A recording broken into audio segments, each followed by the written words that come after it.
JCC विधायक धर्मजीत सिंह को party से निष्कासित करने के बाद प्रदेश में सियासी हलचल तेज हो गई है। जनता कांग्रेस छत्तीसगढ़ जेसीसी की प्रेस वार्ता में पार्टी प्रमुख डॉक्टर रेणु जोगी ने कहा कि यह मेरा राजनीतिक जीवन का दुखद पल है। पार्टी को खत्म करने की साजिश पर मुझे अपने छोटे भाई धर्मजीत सिंह को निष्कासित करना पड़ा। भाजपा पूरे देश भर में ऑपरेशन लोटस चला रही है। इसका उदाहरण महाराष्ट्र में देखने को मिला। इसी तरह का असर हम छत्तीसगढ़ में देख रहे थे। रेणु जोगी ने कहा, हमारी पार्टी को नुकसान पहुंचाने की कोशिश की गई। हमें पुख्ता जानकारी मिली थी कि हमारी पार्टी को खत्म करने की साजिश की गई थी। इसकी पटकथा दिल्ली में लिखी गई थी। हमारे 2 विधायकों ने केंद्रीय गृह मंत्री अमित शाह के कार्यक्रम में शिरकत की। इस दौरान मैं दिल्ली में अस्पताल में भर्ती थी तो मुझे देखने के लिए नहीं आए, जबकि धर्मजीत सिंह जब मुंबई में भर्ती थे तो उन्हें देखने के लिए अमित जोगी गया था। प्रेस वार्ता में पार्टी के प्रदेश अध्यक्ष अमित जोगी ने कहा, धर्मजीत सिंह की पत्नी मेरे लिए माता तुल्य है।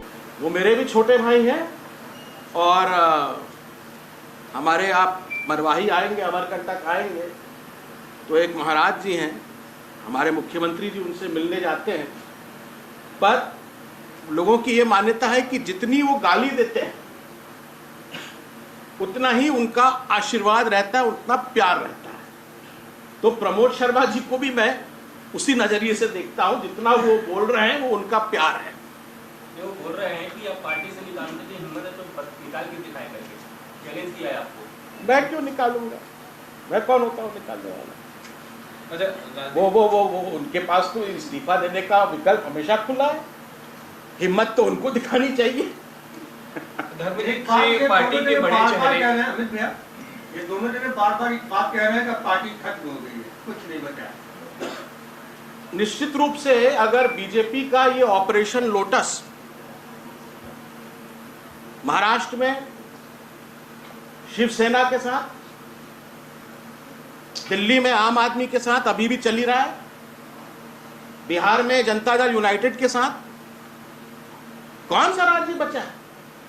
और स्वयं अगर मैं खुद नहीं बोल रहा, ये 31 जुलाई 2022 को नड्डा जी वे पटना गए और उन्होंने जो स्टेटमेंट दिया कि ऐसा लगता है कि देश में सभी क्षेत्रीय दल खत्म हो जाएंगे और रहेगी तो केवल भाजपा।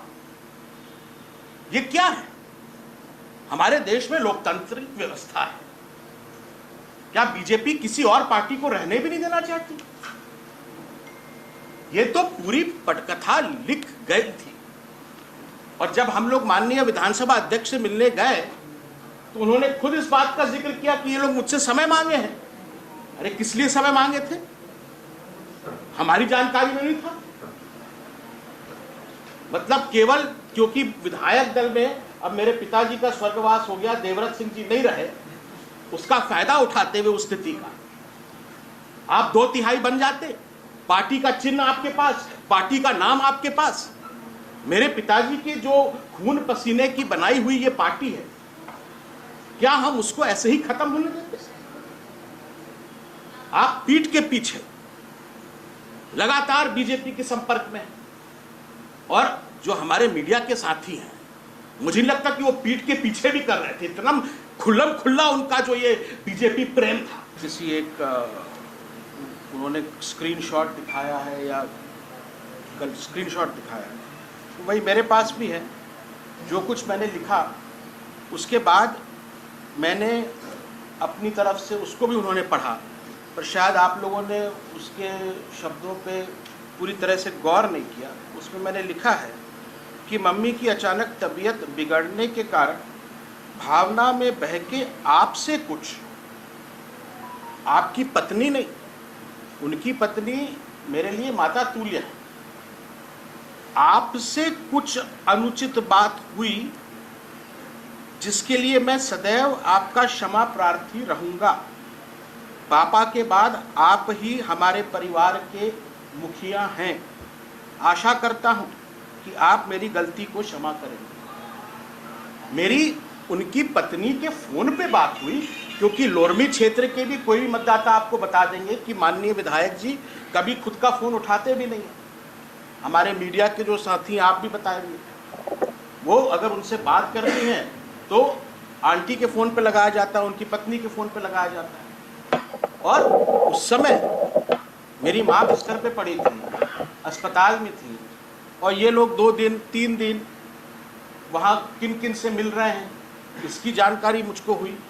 तो मैंने भावना में कुछ उनको बातें कही, जो लिखी भी है कि क्या कही, वो मैंने लिखी हैं, वो उसको मैं नहीं लगा पाऊँ। पर ये जो कि गाली गलौज किया, अपशब्द किए, अरे जब उनसे बात ही नहीं हुई, उन्होंने तो सीधे फोन, और अगर ऐसा कोई प्रमाण है, जहां तक ये बोल देना कि मेरी हत्या की साजिश है, तो ये जो आरोप लगा रहे हैं इसका कोई प्रमाण है उनके पास? ये जो उन्होंने प्रमाण दिखाया, साफ साफ वो खुद ही इसमें स्पष्ट है कि मेरी जो भी बात हुई उनसे हुई, उनकी पत्नी जी से तो कोई बात करने का राजनीतिक विषय है, प्रश्न ही नहीं उठता। तो और जो आरोपों की बात है, मैं केवल यही कहूंगा कि ईश्वर उनको सद्बुद्धि दे। आना जाना लगा रहता है। अभी तो आप देखिए चुनावी समय चालू हुआ है, आप देखिए कितने लोग आएंगे और कितने लोग जाएंगे हर पार्टी में। आने वालों में किसका किसका नाम है तो बताएं। कुछ तो समय की गर्भ में रहने दीजिए।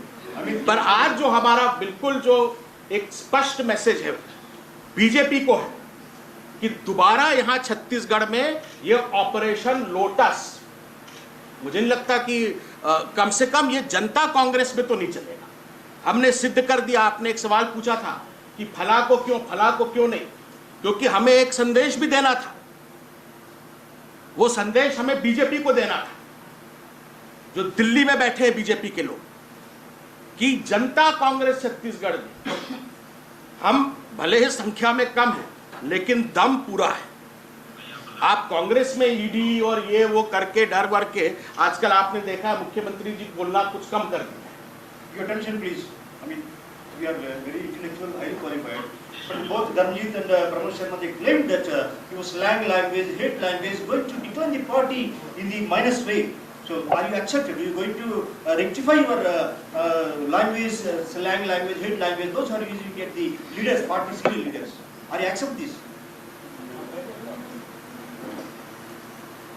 Your question answers itself. On the one hand, the Honorable MLA says that I am mentally retarded, and on the other hand, you have seen my performance in the Vidhan Sabha, you have seen what I am writing, what I am saying, what I am speaking. तो mentally retarded का आरोप और इतना लंबा जो अंग्रेजी में मैंने जवाब दिया, मुझे लगता है कि टीएस सिंहदेव जी एक नेता हैं और बाकी प्रदेश में शायद ही को जो आपके इतने सुंदर प्रश्न का आप ही की भाषा में जवाब दे। तो रिटार्डेड कौन है और किसका आईक्यू क्या है, मैं उस पर नहीं जाना चाहता।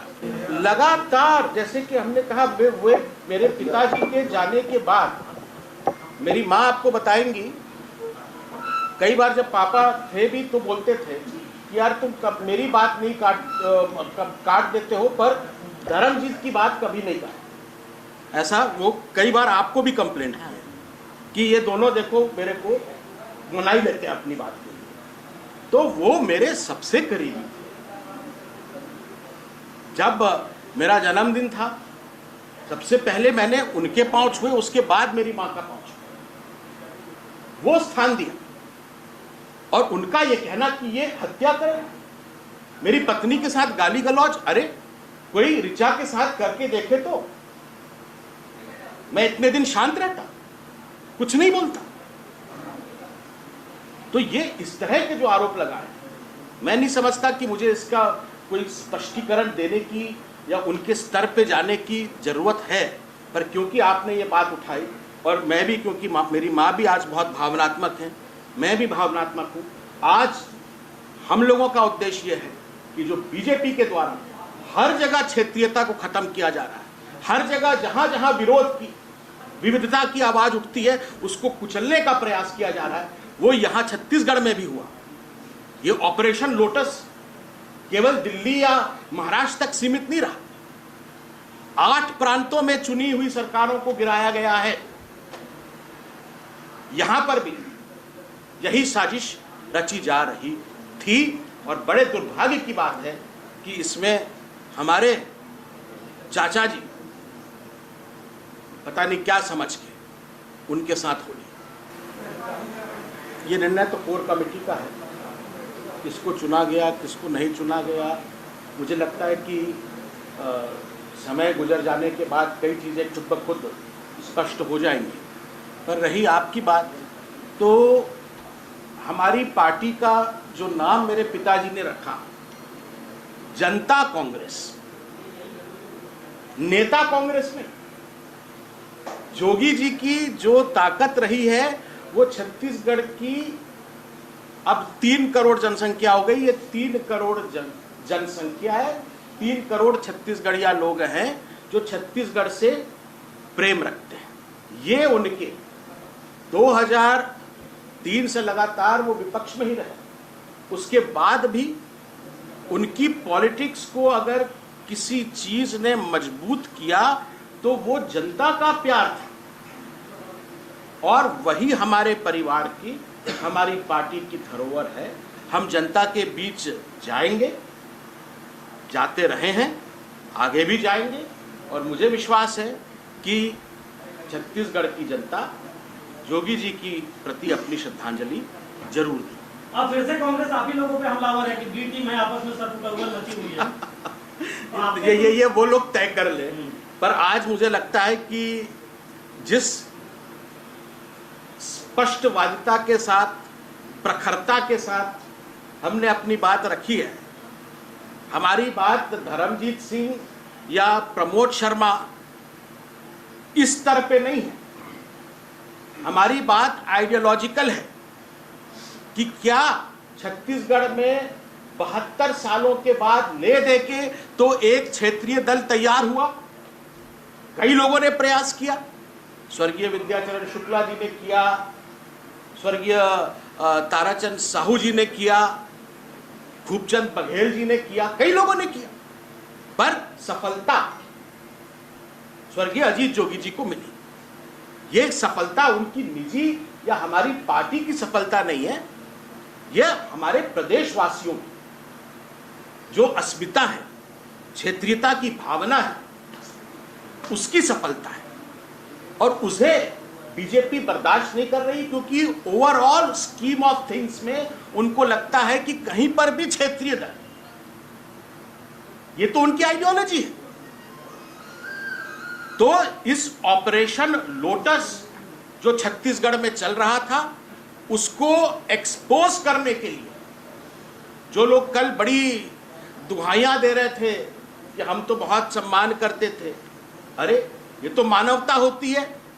आप 3 दिन वहां घूम रहे थे, भटक रहे थे, एक नेता के पास गए, 2 दिन वो नेता मिले नहीं, बोले फला से मिल लो, उनसे मिले, तो 2 मिनट आप पड़ोस में ही आ जाते। आपकी वो भी भाभी है, अगर छोटा भाई मानी है तो बहन है, उनका स्वास्थ्य देखने तो आ जाते। या फोन कर रहे हैं, चलो मुझसे नाराजगी है, इनका तो फोन उठा लेते। तो ये जो बातें हैं खुद ब खुद स्पष्ट हो जाएगी। कल तो आधी चीजें स्पष्ट हो ही गई कि 2/3 इनके पास था।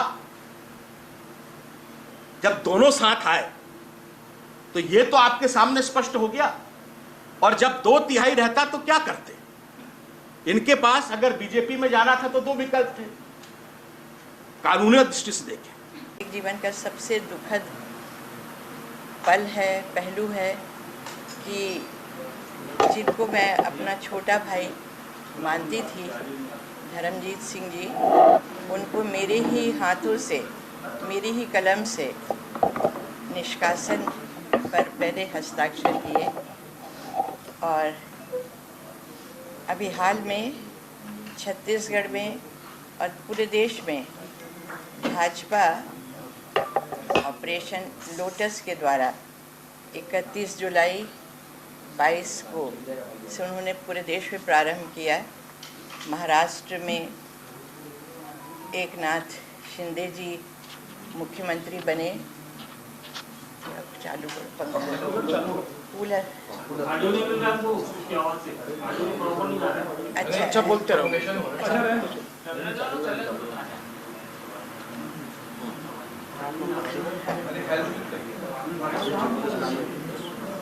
तो छत्तीसगढ़ में भी भाजपा ऑपरेशन लोटस के जरिए स्वर्गीय अजीत जोगी जी के सपनों की पार्टी जनता कांग्रेस छत्तीसगढ़ को भी उसी श्रेणी में, जैसा महाराष्ट्र में शिवसेना और झारखंड में झारखंड मुक्ति मोर्चा, बिहार में जनता दल यूनाइटेड के साथ हुआ, उसी क्रम में छत्तीसगढ़ में भी हमारी पार्टी को क्षति पहुंचाने की उनकी पूरी साजिश लगी। और इसलिए भाजपा के राष्ट्रीय अध्यक्ष का यह वक्तव्य एक ऐसी अलोकतांत्रिक विचारधारा है जिसमें क्षेत्रीय अस्मिता और स्वाभिमान को कुचलकर जबरन देश में केवल एक दलीय व्यवस्था स्थापित करने का उद्देश्य है। तो हमें विश्वस्त सूत्रों से ज्ञात हुआ था कि बहुत ही जल्द माननीय अजीत जोगी जी की पार्टी जनता कांग्रेस छत्तीसगढ़ जे को ज़बरदस्ती भाजपा में विलय करने का, पार्टी को हथियाने का को अंजाम देने का प्रयास किया जा रहा था। और इस पूरे पटकथा की रचना कुछ बहनों से दिल्ली में से रायपुर तक लिखी गई। हमने अनेकों बार इस संबंध में हमारे दल के 2 विधायकों से चर्चा कर किसी भी के बहकावे में न आने का निवेदन किया था, लेकिन फिर भी मुझे बिना जानकारी दिए 27 अगस्त 2022 को हमारे दल के दोनों प्रमुख, या कहूँ ओनली केवल मात्र विधायकगण रायपुर में केंद्रीय मंत्री के कार्यक्रम में शामिल हुए और भाजपा के वरिष्ठ नेताओं से मुलाकात की। 1 सितंबर को मैं उपचार के लिए दिल्ली के मेदांता हॉस्पिटल में भर्ती हुई थी और दोनों विधायक दिल्ली में रहते हुए भी मेरे स्वास्थ्य की उन्होंने कोई जानकारी नहीं ली और ना ही अस्पताल आए। जबकि जब माननीय श्री धर्मजीत जी मुंबई के हॉस्पिटल में हार्ट का ऑपरेशन कराने गए थे, तो अमित तत्काल हवाई जहाज़ से उनको देखने गया। ये बात अलग है कि संक्रमण या इन्फेक्शन के डर के मारे उसको मिलने नहीं दिया गया या देखने, वो मतलब एक तरह का आइसोलेटेड रूम में थे।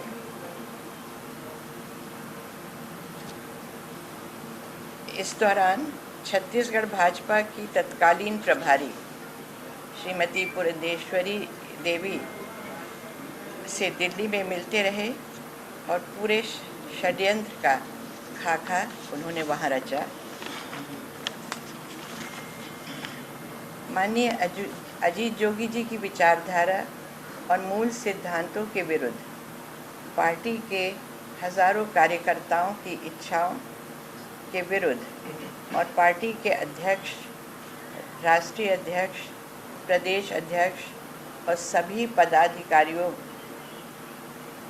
की सोच और विचारधारा के विरुद्ध जाकर पार्टी का भाजपा में जबरन विलय करने का